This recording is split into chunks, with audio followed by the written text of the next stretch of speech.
Hi friends, welcome back to my YouTube channel. ಇವತ್ತು ಆರೋಗ್ಯಕರವಾದ ಮೂಲಂಗಿ ಸಾಂಬಾರನ್ನ ಮಾಡಿ ತೋರಿಸ್ತಾ ಇದ್ದೀನಿ. ಹೇಗೆ ಮಾಡೋದು ಅಂತ ನೋಡೋಣ ಬನ್ನಿ. ನೋಡಿ, ತುಂಬ ಸಿಂಪಲ್ಲು ಈ ಸಾಂಬಾರು ಮಾಡ್ಕೊಳ್ಳೋದು. ಮೊದಲು ಸ್ಟವ್ ಮೇಲೆ ಕುಕ್ಕರ್ನ ಇಟ್ಕೊಂಡು 2 ಗ್ಲಾಸ್ ನೀರನ್ನ ಸೇರಿಸ್ಕೊಂಡು ಅದಕ್ಕೆ ಸ್ವಲ್ಪ ಒಂದು ಹಿಡಿಯಷ್ಟು ತೊಗರಿ ಬೇಳೆನ ತಗೊಂಡು ತೊಳೆದು ಹಾಕ್ಕೊಂಡಿದ್ದೀನಿ.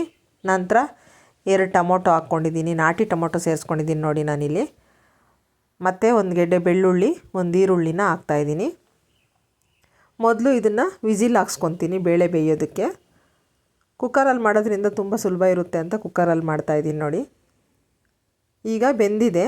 ವಿಸಿಲ್ ಹೋದ್ಮೇಲೆ ಸ್ಮ್ಯಾಶ್ ಮಾಡ್ಕೊತಾ ಇದ್ದೀನಿ.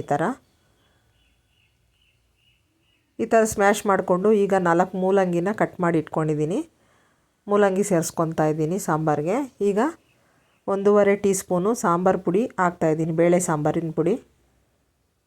ಸಾಂಬಾರು ಪುಡಿ ಹಾಕಿ ಕಲಿಸ್ಕೋಬೇಕು ಈ ಥರ.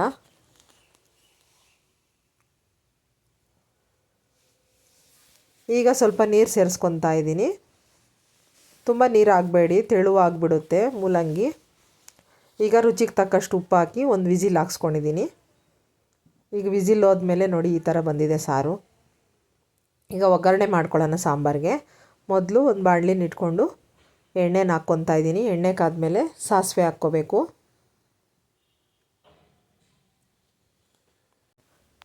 ಈಗ ಸಾಸಿವೆ ಹಾಕ್ಕೊಂಡಿದ್ದೀನಿ ನೋಡಿ.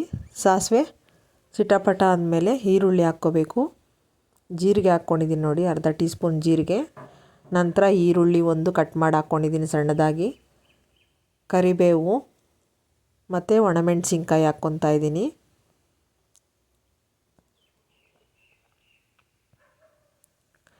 ಈರುಳ್ಳಿ ಫ್ರೈ ಆಗಿದೆ. ಈಗ ಸಾಂಬಾರನ್ನ ಸೇರಿಸ್ಕೋಬೇಕು.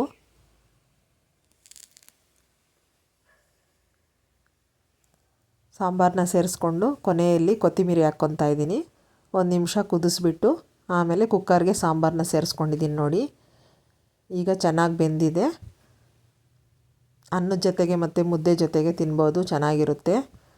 ಮೂಲಂಗಿ ತಿನ್ನೋದ್ರಿಂದ ತುಂಬ ಬೇಗ ಜೀರ್ಣ ಆಗುತ್ತೆ ಅಂತ ಹೇಳ್ಬೋದು. ಆರೋಗ್ಯಕ್ಕೆ ತುಂಬ ಒಳ್ಳೆಯದು ಮೂಲಂಗಿ ನೋಡಿ. ಈಗ ಅನ್ನದ ಜೊತೆ ತುಪ್ಪ ಹಾಕ್ಕೊಂಡು ಮೂಲಂಗಿ ಸಾಂಬಾರಲ್ಲಿ ತಿಂತಾಯಿದ್ದೀವಿ. ನೀವು ಕೂಡ ಟ್ರೈ ಮಾಡಿ ಹೇಗೆ ಬಂತು ಅಂತ ಕಮೆಂಟಲ್ಲಿ ತಿಳಿಸಿ.